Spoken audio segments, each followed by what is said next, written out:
My name is Lieutenant Steve Schultz. I work for Frederick County Division of Fire and Rescue Services. We were responding as what should have been the third due company, which means there was 2 other stations closer than us that were also responding with us. Having been just cleared to return to duty, I did what I like to think any firefighter would do. I grabbed my stuff and went along on the engine with the on-duty crew.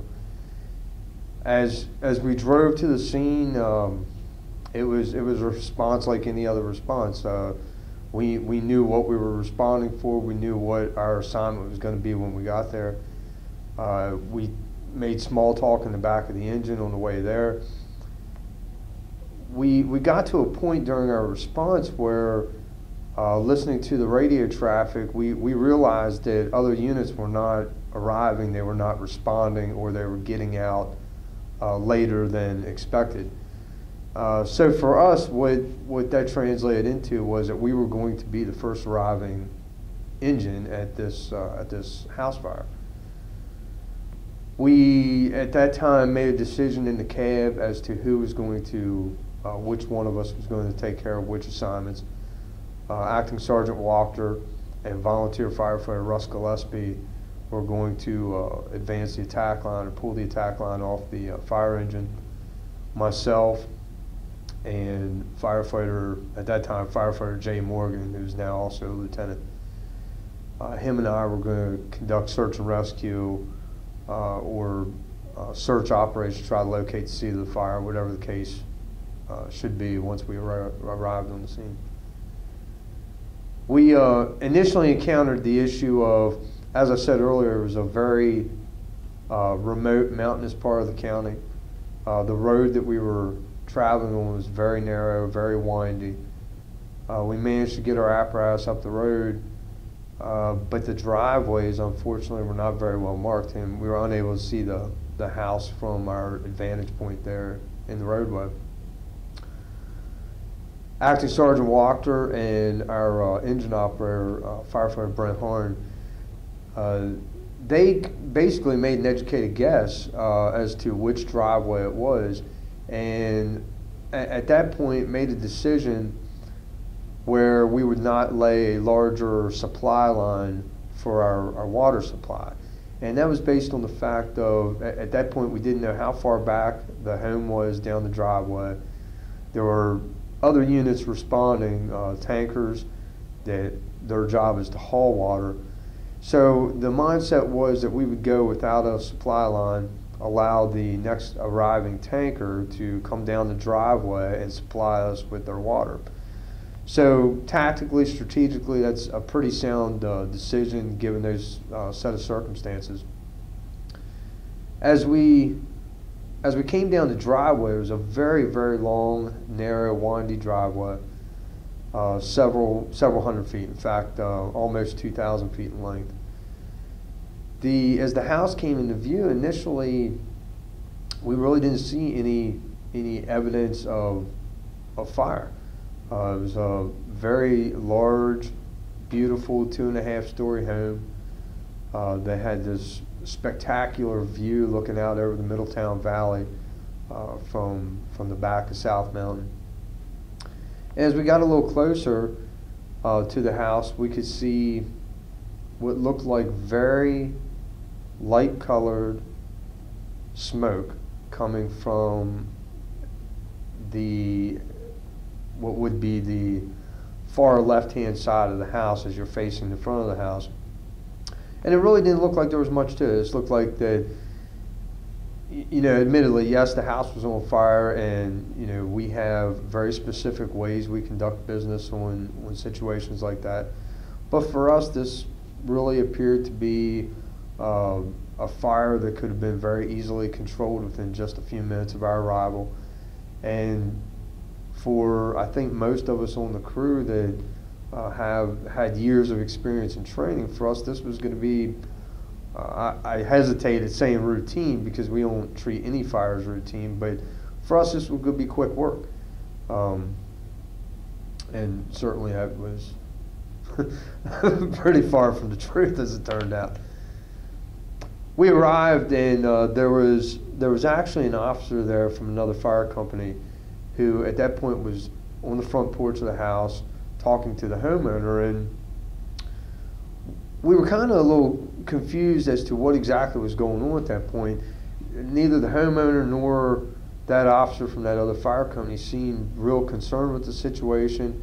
Again, it kind of reinforced our belief that this was a small fire. It was going to be easily contained with, the water we had on the scene, and we were going to be able to very quickly address the situation and correct it. We exited the apparatus. Everybody immediately went to work doing their assigned jobs. Myself and firefighter Morgan grabbed hand tools. We had all of our turnout gear, our self-contained breathing apparatus, all of our equipment on that we normally would have on. And as we entered the house, neither the homeowner nor this officer from the other fire company really said anything. And we went in, and as you enter the front door, it opened up into what I'm gonna call a large foyer area with wings of the house off to the right and off to the left, respectively. We went to the left because that's where we noticed the smoke issuing from the roof area of the house. And initially, when we got over there to the left, there was no evidence of fire. There was nothing that made us think there was fire there. So firefighter Morgan and I just very quickly talked about it, decided we were going to go on up to the second floor of the residence. That we decided where the smoke was coming from the roof at. It made us believe that the fire was possibly in the wall in the second floor of the house. The way the house was laid out, it was basically divided into three sections. So as you're looking at the front of the house, on the far left you had a 1.5 story part of the house that was attached to a main 2.5 story section of the house.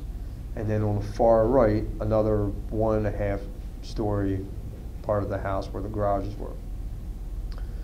So like I said, we were initially in the left-hand side of the house, and when we had arrived, we saw the smoke issuing from that roof area where that 1.5 story part of the house connected to the main center part of the house.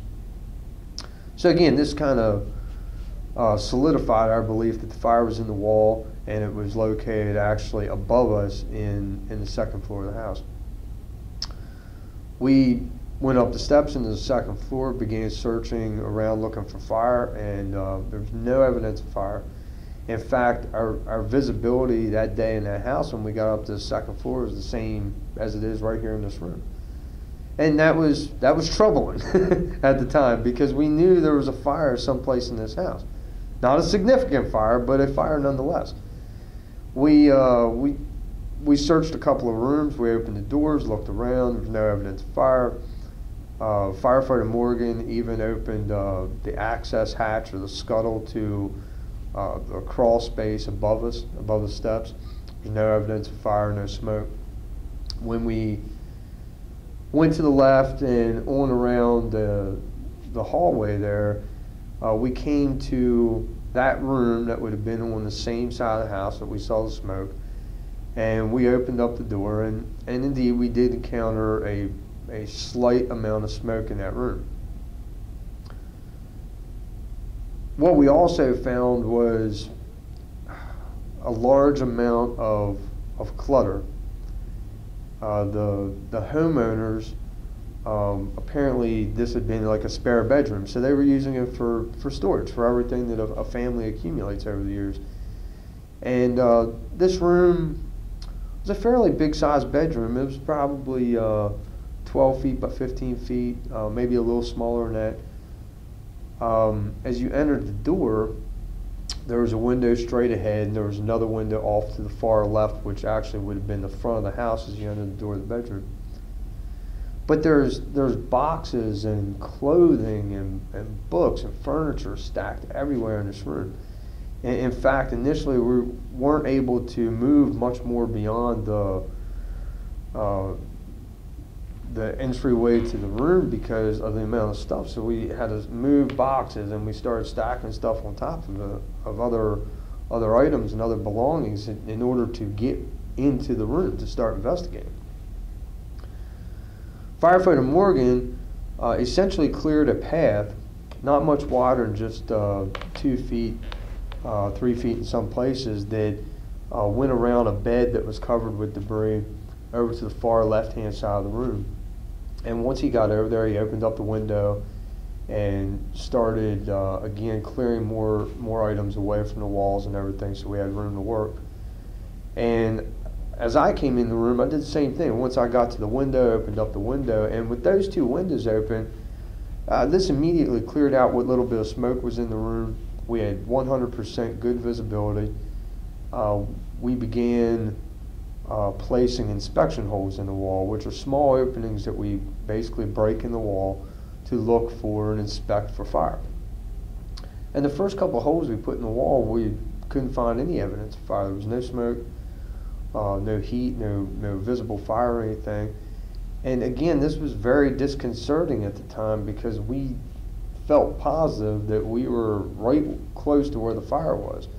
But being unable to find the source in that situation was perplexing. We continued to work in the room, and as we were doing this and we were placing inspection holes and clearing debris and whatnot, Acting Sergeant Wachter, volunteer firefighter Russ Gillespie, and another volunteer firefighter who had arrived on the scene at that point, Jason Atkins, they arrived on the second floor in the hallway with their hose line. And hearing them in the hallway, I didn't want them to bring this hose line into the room because we really didn't have a lot of room in there.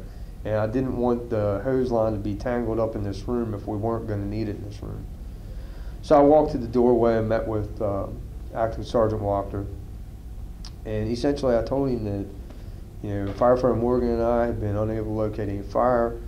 We felt pretty positive we were definitely in the area. We were placing inspection holes, but at this point our search was fruitless. So Acting Sergeant Wachter turned towards the crew there, and he instructed volunteer firefighter Russ Gillespie to stay with the hose line.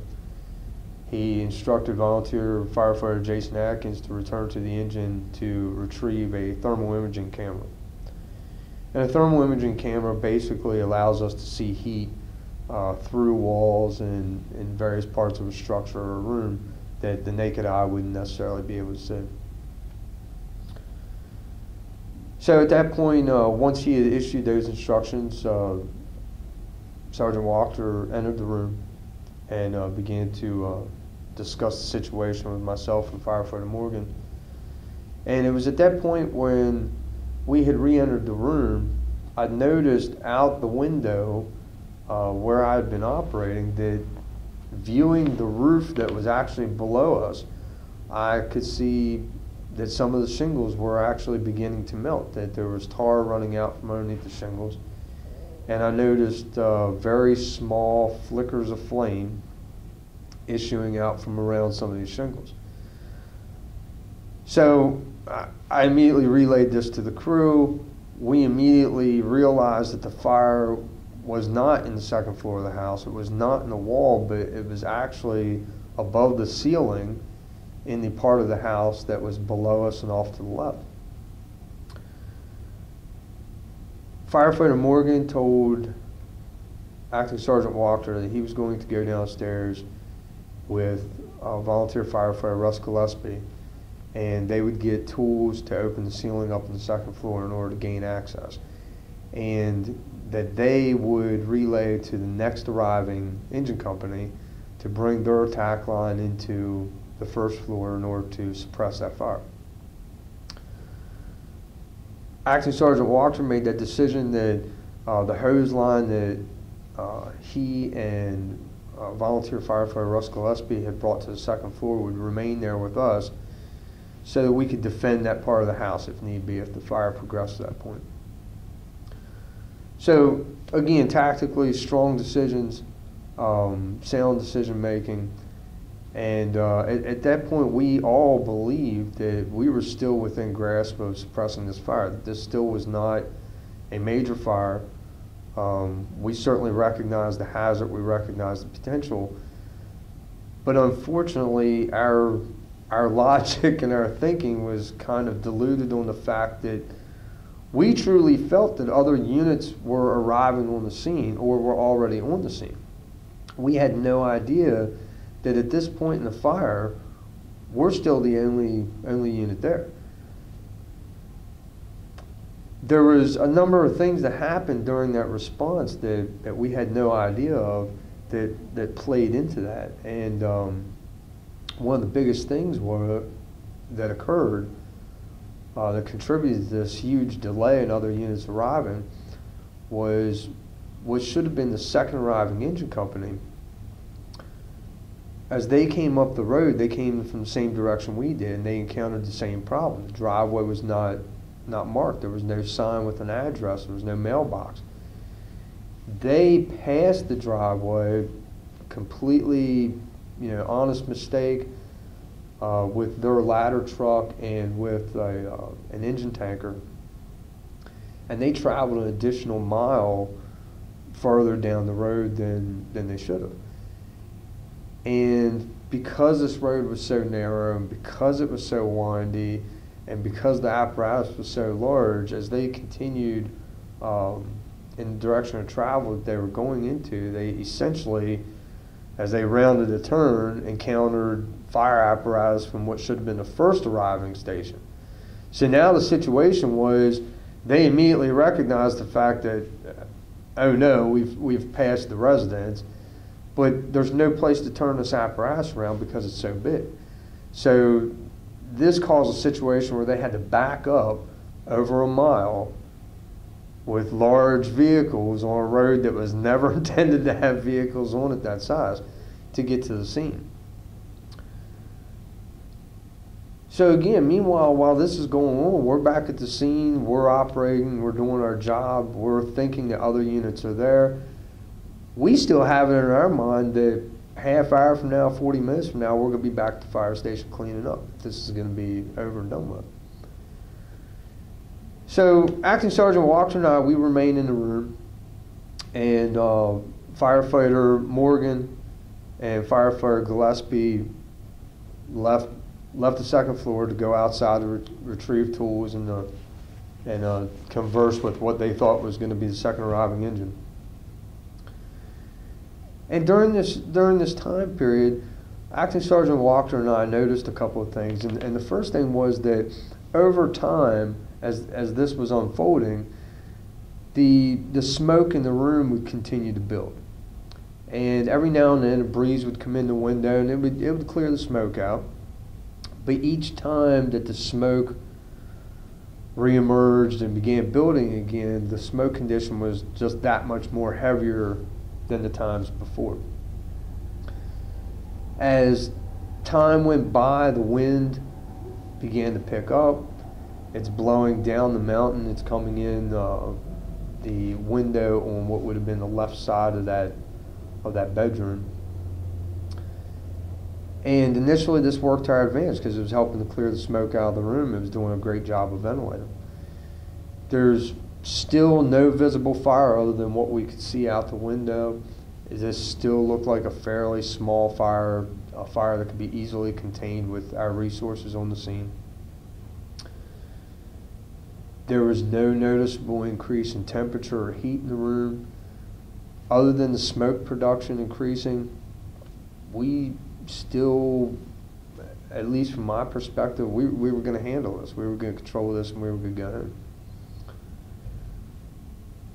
After a few minutes, it suddenly occurred to us that nothing was really happening.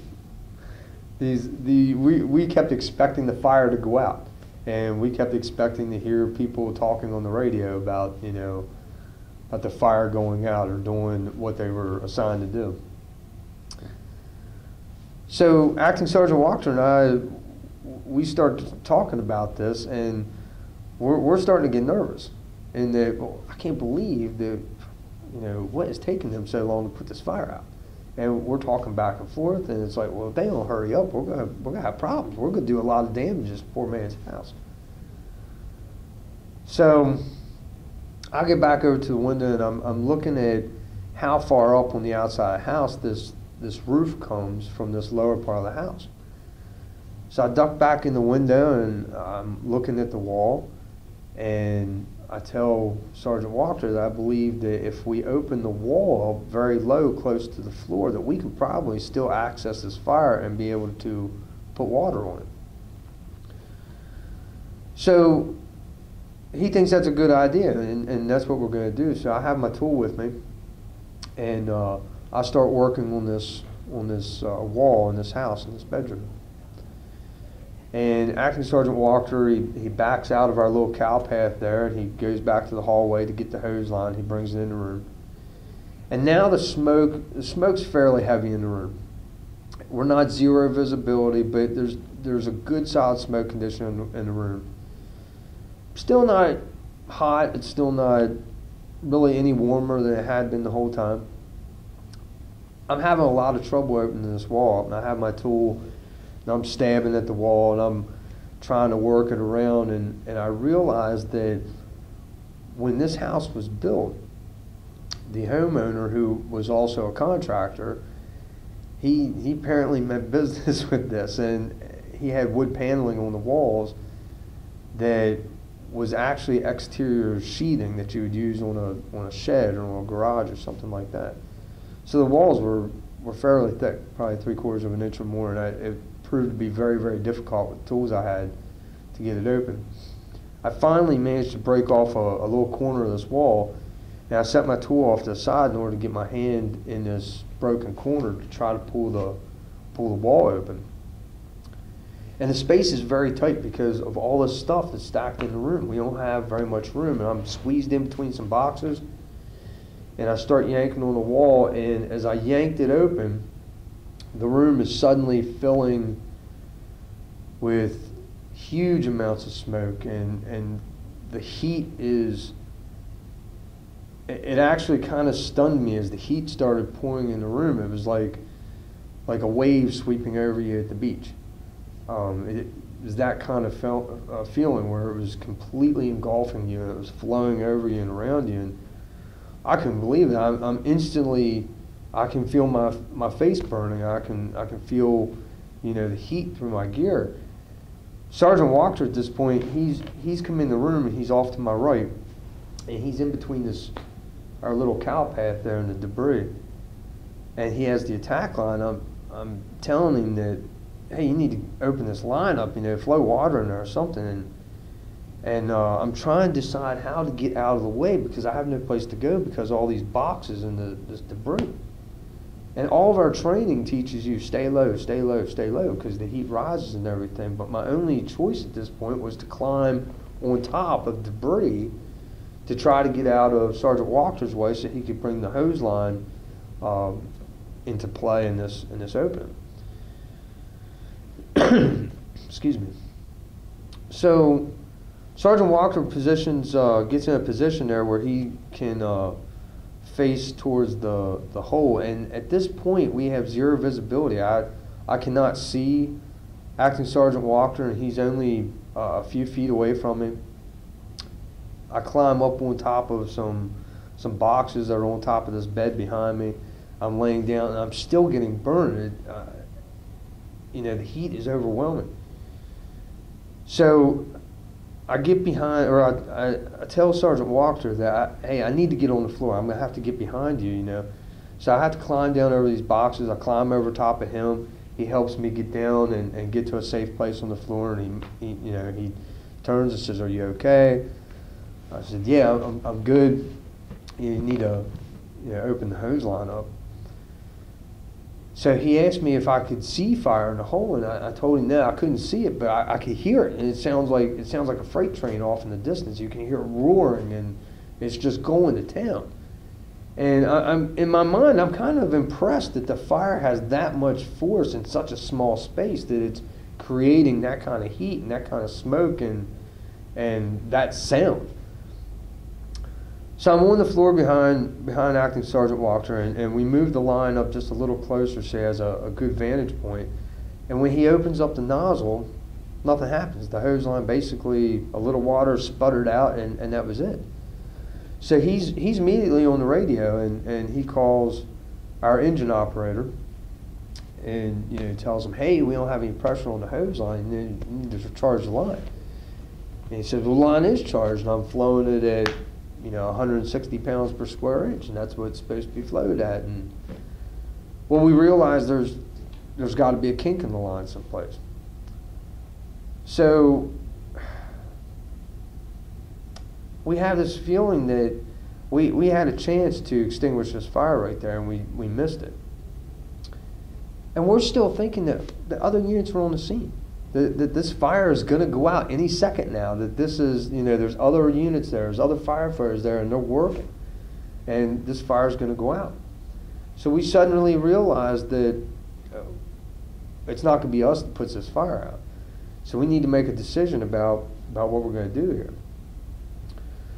So Acting Sergeant Walker gets on the radio, he contacts the officer, the initial incident commander, and he requests a couple of things. He requests another attack line be pulled into Division 2 or into the second floor. He requests that a truck company conduct the ventilation of the home to try to alleviate some of this heat. And at this point, for Acting Sergeant Walker, the strategy went from offensive to basically defensive, that we were now defending the part of the house we're in. And him and I, we take a minute and we talk about this, and we cannot believe that this is happening. We can't believe that the fire's not going out. What are these guys doing? They're going to burn this guy's house down. What a bunch of clowns. And and there are the things that you think about in that situation. When you're waiting on somebody else to do that work. It suddenly occurred to us that things were not going well. That for some reason something was happening, that the fire was not going out. We, at that point, at least for me, probably not for Acting Sergeant Walker, but the chit-chat kind of had a little bit of a nervous tone to it, if you know what I mean. And we discussed what our options were. And Acting Sergeant Walker suggested that we back the line out, determine where the kink is in the line, fix it, and then bring the line back in the room. So that was certainly something we were going to do if things didn't start to happen here in the next few seconds. Well, before we had a chance to make that decision, there was this sudden increase in not only the smoke production, but the temperature. It was a very, very sharp increase. It went from being, hey, it's hot in here, it's humid in here, to extreme heat where we were both getting burned underneath our protective ensemble. So Acting Sergeant Walker at that point made the decision that we're in a bad situation here. We need to get the hose line, we need to back out into a hallway, into a safer spot to eliminate our exposure to this heat. So we're in our little cow path here. We have no way to just up and turn our hose line around. We can't, just stand up. We can't just turn the hose line around because we don't have room to do it. So I began backing away from Acting Sergeant Walker. And if you can imagine an L shape, that was kind of what our little cow path in this room looked like. So my goal was to get to the base of the L, which would have been the wall on the right-hand side as we came in the door, to start pulling hose line back so we could get out of this room. I got to a point back there where I was up against the wall, and I could hear Acting Sergeant Walker ahead of me, but again, zero visibility, I couldn't see him. And I'm starting to pull hose line, and I can hear him moving back towards me. And as this is taking place, in the back of my mind, I have this sudden, overwhelming feeling that something very bad is about to happen and that we are not moving fast enough. and I can hear myself subconsciously saying, hurry up, hurry up, hurry up, as I'm pulling this hose line. But I don't want to pull it out of Acting Sergeant Walker's hands, and he's struggling. He's struggling to get out and around this debris and move in this room. So he's coming to me, and I'm thinking about the layout of the room and everything, and I can hear him shuffling down this cow path. And I remembered at that point that the window was off to my right-hand side, just a few feet away, and the door would have been off to my left-hand side. And in my mind, I'm thinking the same thing that, you know, Acting Sergeant Walker had said. If we can get out to the hallway, then we'll be in a safe place until we can figure out what's going on and then make this attack and press this attack line in there. So he's moving back towards me, and I can hear him getting closer and closer. My mind's beginning to race. I'm thinking, oh, we're not moving fast enough. We've got to hurry. We've got to hurry. Something really bad's about to happen. He got to a point where he was maybe a foot or two in front of me, and I could hear him struggling around what would have been a very large box at the end of this bed. So because of the size of the box, because of the hose line, because of where we were positioned at in the room, Acting Sergeant Walker didn't have any choice except to try to get up kind of on his haunches and make the turn around the box in order to get back down to his knees to crawl out the door. Just as he lifted off the floor, the room, suddenly everything turned to fire. The room exploded into flame. There was, I can't say a loud bang like one would associate with an explosion or thunder or anything like that, but you could feel the house shuddered, and you could feel this pressure wave, and the force of it threw me down and threw me on my face. And as quickly as things happen, you know, your mind goes a million miles faster than that. And I realized that a flashover has occurred. And essentially a flashover is a phenomenon where all the materials in a room, all the possessions and the belongings and furnishings and wall coverings and floor coverings, everything reaches its ignition temperature at about the same time. And when we teach, we like to teach that ignition temperature is right around 1,200 degrees to 1,500 degrees. So in my mind, I know the flashover has occurred, but what I can't wrap my mind around is the power behind it. That this was all the years of studying and reading and training. You know, this was not something I expected, that it was going to have all this force, because as it threw me to the floor, I literally felt like I got hit by a car, or like somebody picked me up and threw me down hard. And I'm stunned.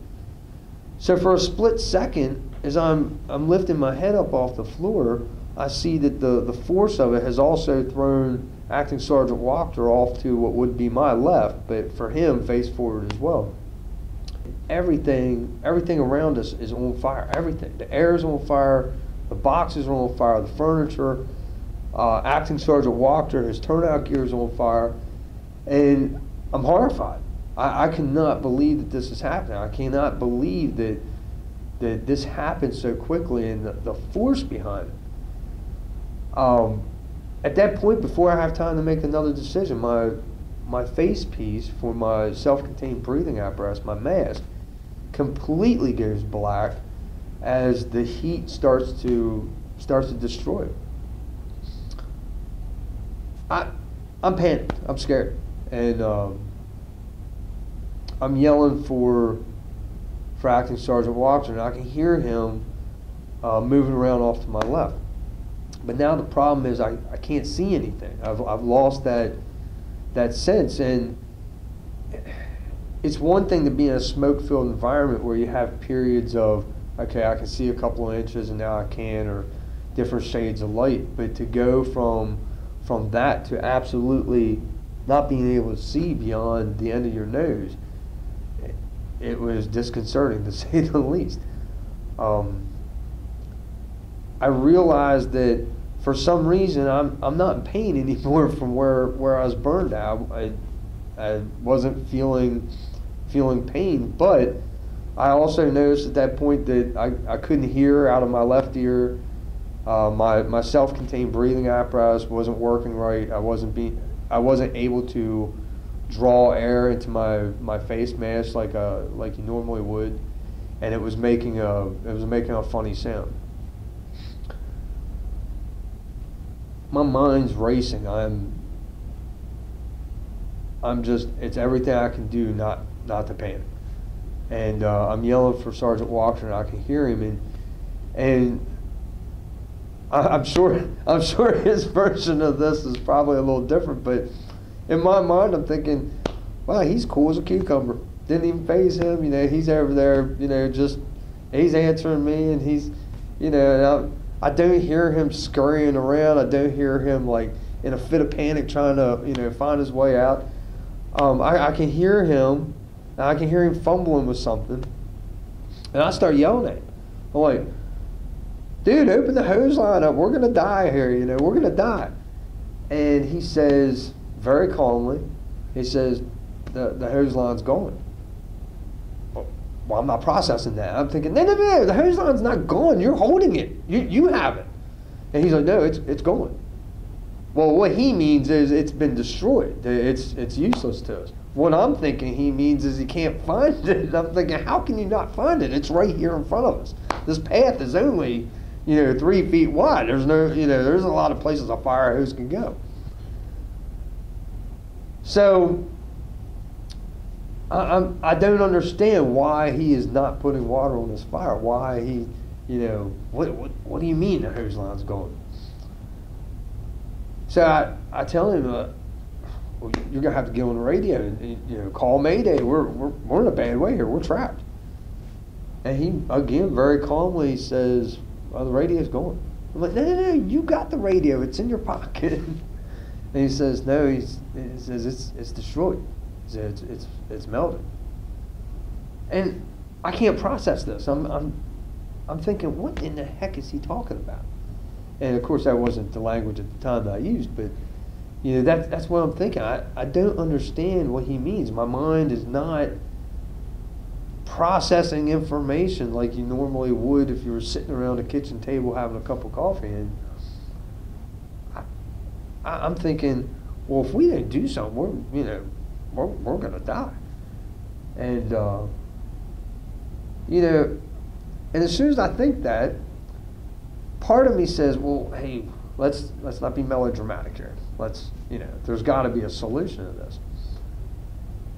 Sergeant Walker, he turns towards me, and he starts crawling towards me, and we're now basically facing each other. And we go through this whole thing again about the hose line and about the radio, and hey, the door's right there in front of you. Let's go out the door. And he's like, no, the door's gone. I'm like, well, no, it's right in front of you. Just follow the hose line. He's like, no, you won't understand. He said there's a collapse or something. He says the door's gone. It's not an option. Well, at that point, I went from, hey, we could die here, to now it's, we're gonna die. And there's that moment of, I can't believe this has happened. I cannot believe that this fire that could have been controlled with probably 50, 100 gallons of water is now going to destroy this $500,000 house. It's going to destroy everything in its path, including us. We're going to die here. We're going to die in a room that nobody cared about, filled with stuff that everybody had forgotten, and there's this momentary disbelief of, I can't believe this. So I'm thinking, well, the window's off to my right. We should be able to find the window. But then I realized that the window was very high off the floor. It was probably 4 feet or so, or at least 3 feet off the floor. So I'm really concerned about my face mask, because it's burned. It's I can smell plastic melting. It's in bad shape. So I'm thinking, if it's that hot, laying here on the floor with my face pressed against the floor, how hot is it if I stand up? It's going to be 10 times hotter. So I'm pretty scared to get off the floor. I don't want to move at this point, but I also recognize the fact that we clearly are not going to be able to stay here for very long. And I really hate to admit it, but this is the point where I suddenly started to come to grips with the fact that this is where we're going to die, and there's not going to be going home and getting off work and going out with your friends. There's not going to be going fishing or whatever. This is where we're going to die. And I keep thinking we could jump out the window, and part of me is thinking, yeah, that's an option, but that's also where the fire started in that roof below us. That with all the fire in this room, I can't imagine there's anything left of that roof. And I'm starting to get comfortable with the fact that, okay, we're going to die, but what really scared me was the fact that I didn't know how long it was going to take. This wasn't going to be quick. We were going to, we weren't going to die just like that. And the thought crossed my mind that we're already dying. We're already, our bodies are already suffering those effects. And Sergeant Walker, he crawled towards me, and honestly, he said something to me, and for the life of me, I've never been able to figure out what he said at that time. And it kind of brought me into the realization of, I can't just lay down and die. I can't just give up. And, it occurs to me with everything that Acting Sergeant Walker had taught and how he lived his life as a firefighter and everything that he believed as a firefighter, that I knew that if I gave up, well, first of all, I knew that he wouldn't let me give up. As I was saying, I can't remember for the life of me what Acting Sergeant Walker said to me, but it was at that moment that I recognized that, well, I can lay down here and just give up and die, or I can at least die trying to do something. And I think personally, I was at a time in my life where I lived alone. I didn't really have beyond my parents. I really didn't have a family. It wasn't like I had a kid and wife and all that. So I kept thinking, for me, I don't think a lot of people would really miss me. It's not, and I know how that kind of has shades of suicidal tendencies built into it, and that was not my intentions at that point, but it was just that I wanted my death to not be as painful as I was thinking it was about to be. And so I was trying to look for, I guess, the easy way out. But whatever Acting Sergeant Walker said, that's when I suddenly realized that he wasn't going to let me go out like that, and he wasn't going to leave me. And if I gave up, then he would probably die trying to save me, trying to get me out that window, or trying to keep me in the fight.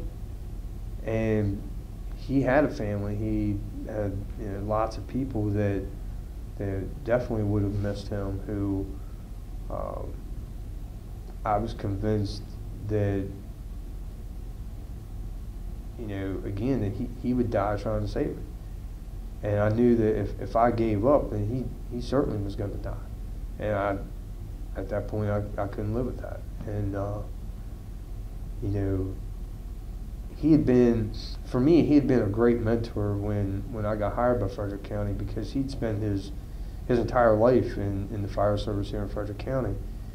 And even though I had experience and training and knowledge base that I brought with me from previous jobs and as a firefighter, he was the one who really taught me how to be a firefighter in Frederick County, and how the system worked and how to fit in and the politics of it.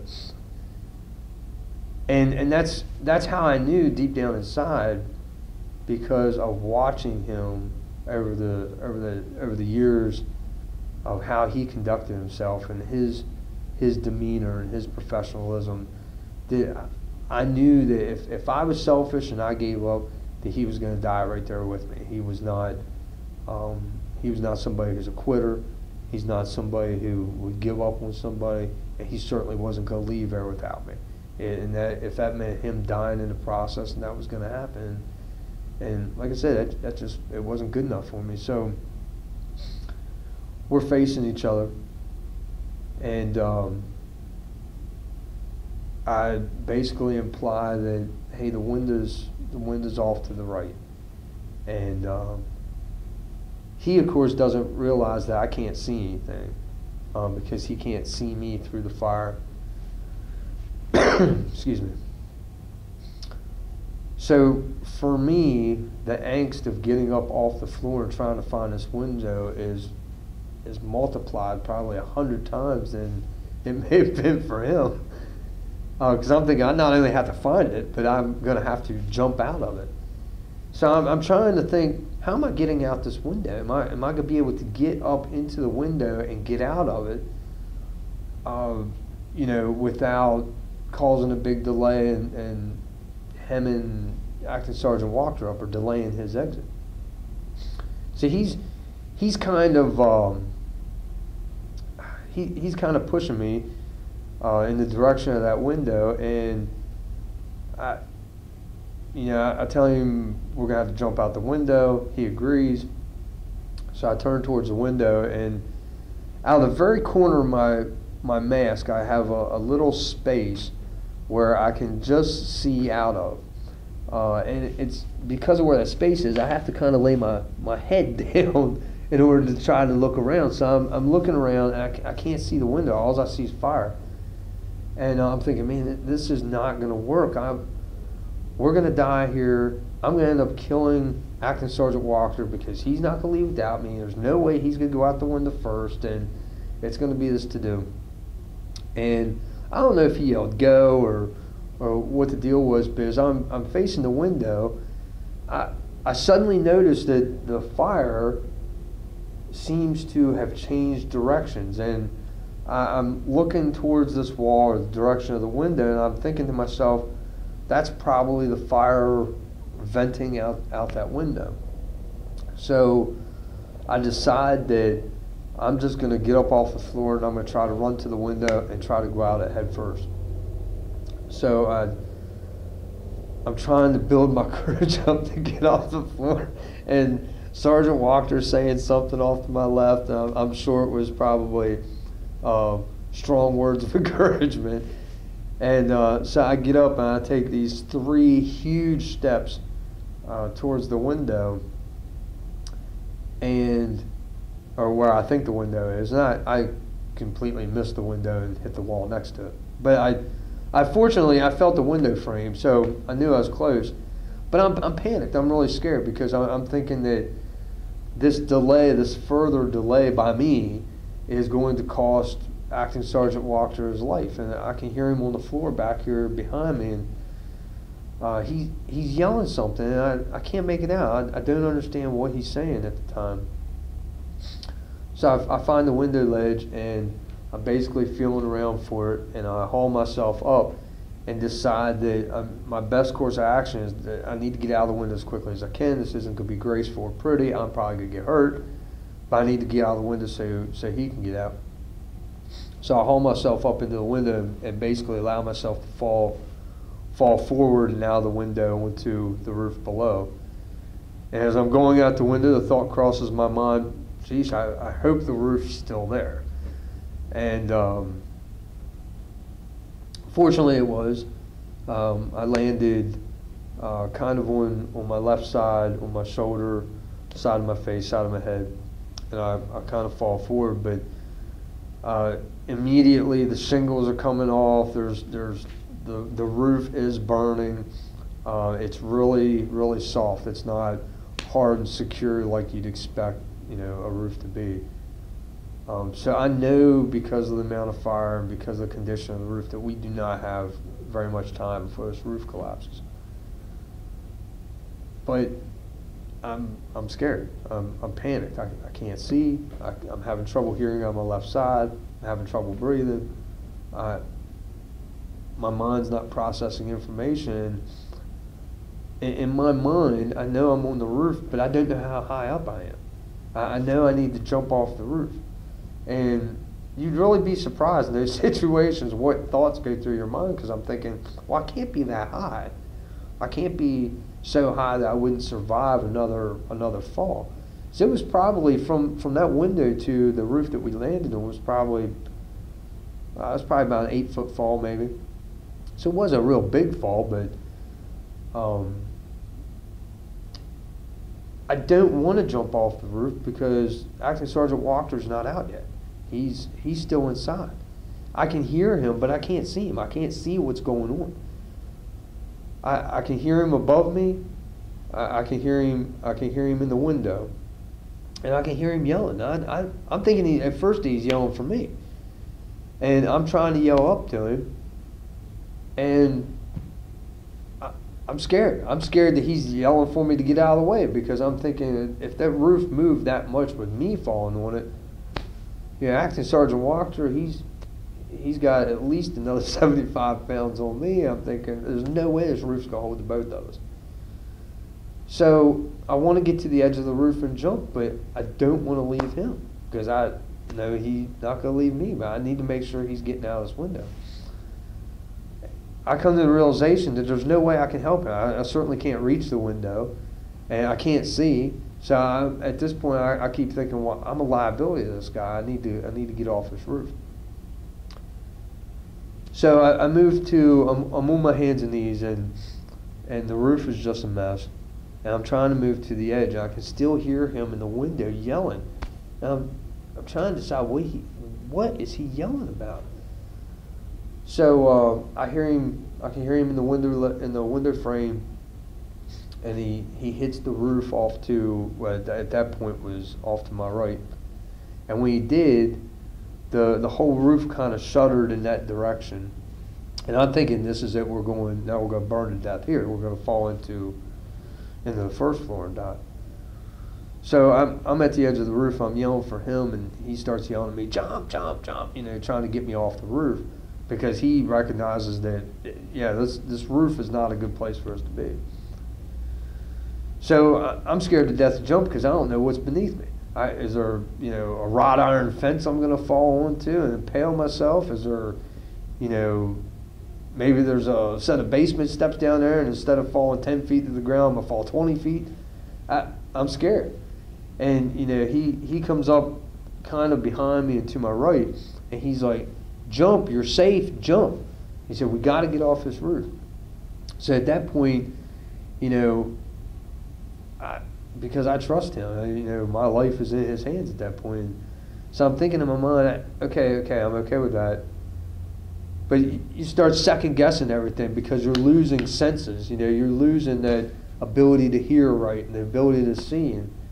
And I'm thinking, well, I've got to trust this guy. So I get to the edge of the roof. I'm feeling around for what is the spouting or the rain gutter. And I decide I'm going to try to swing down and hang from it and drop to the ground. And the whole time I'm hanging there, I'm thinking I still don't know how high up I am. But I'm sure I looked really silly at that point. So I let go. Unfortunately, it was only about a 3-foot drop at that point. I hit the ground, rolled off to my left. I immediately hear Acting Sergeant Walker hits the ground off to my left.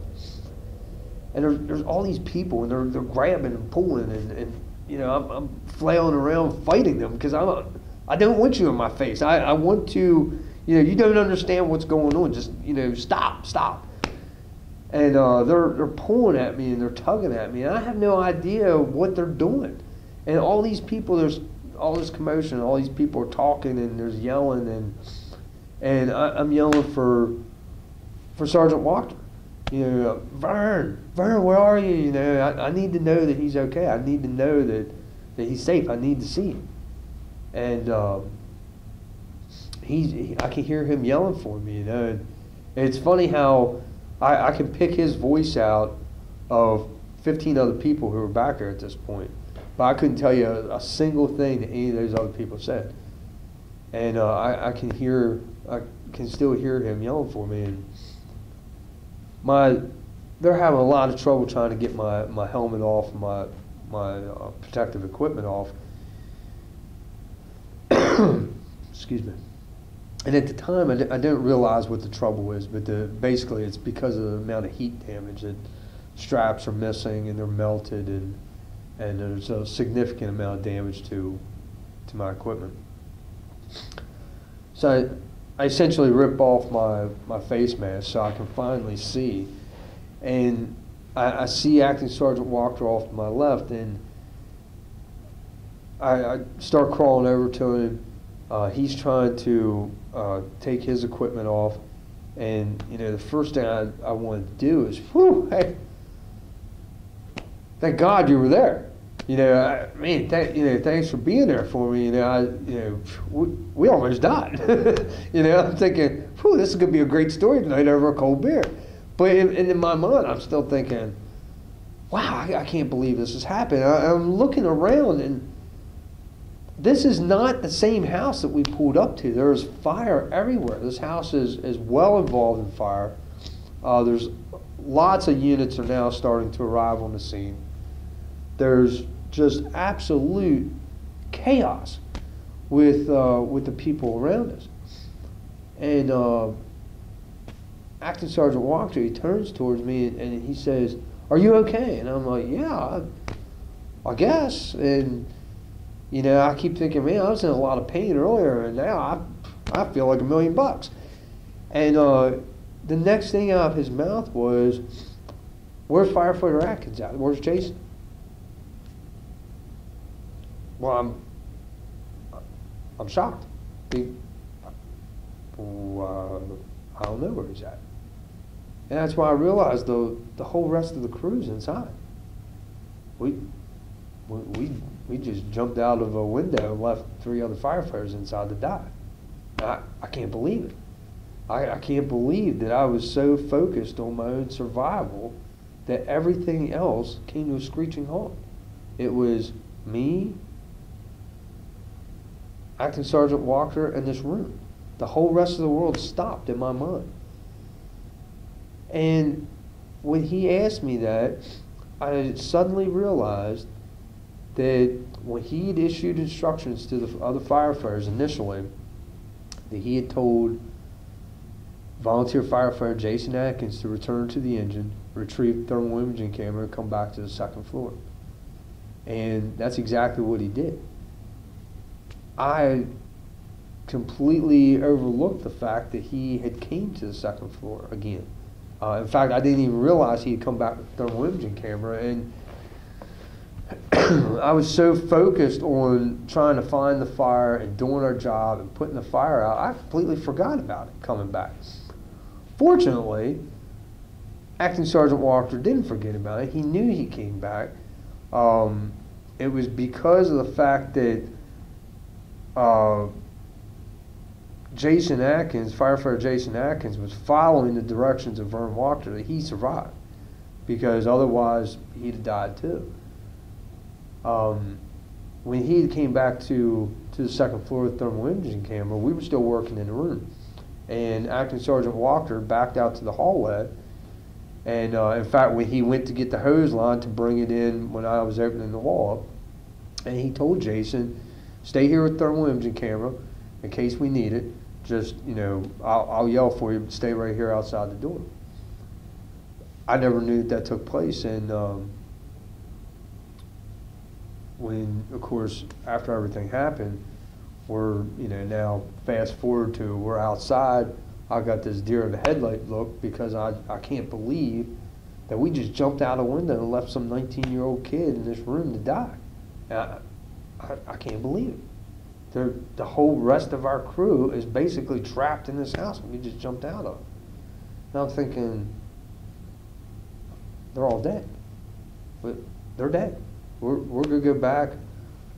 The two probably most experienced and trained guys on the crew are going to go back, and we left all these other people that we should have been there for and that we should have been helping. We left them there to die. I couldn't believe it.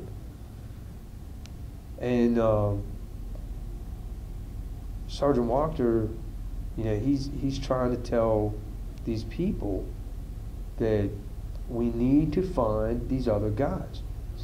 Well, in my mind, I'm one-track mind. I'm thinking they're trapped inside. They're inside.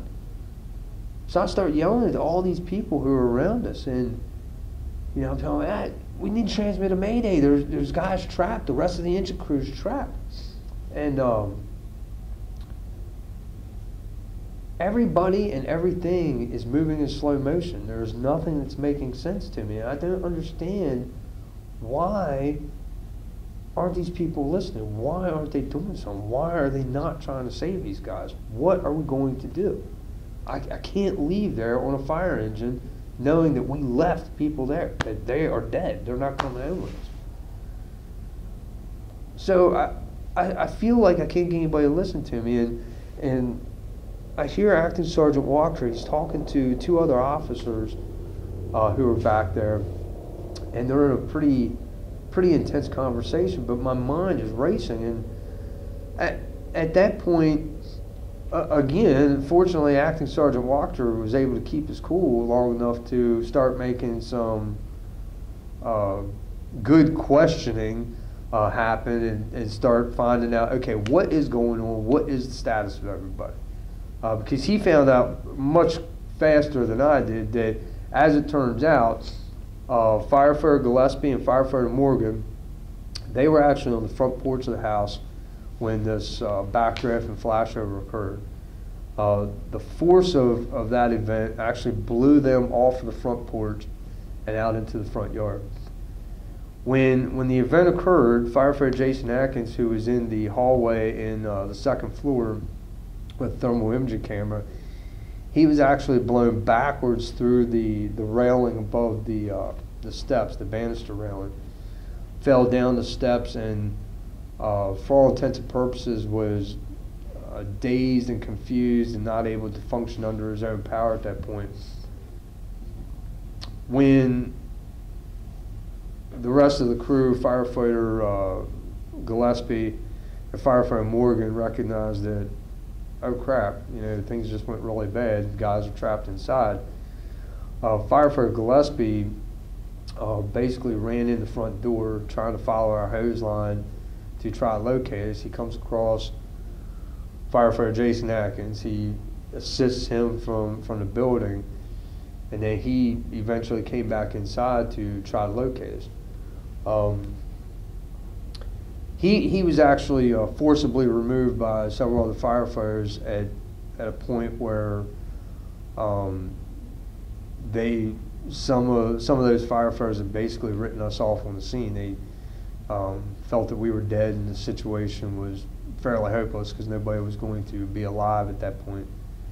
And Firefighter Gillespie went kicking and screaming basically as he was removed from the building. And of course, at this point, they didn't know what happened to us. We didn't know what happened to them. And the bottom line is that, at the end of the day, fortunately, we all made it.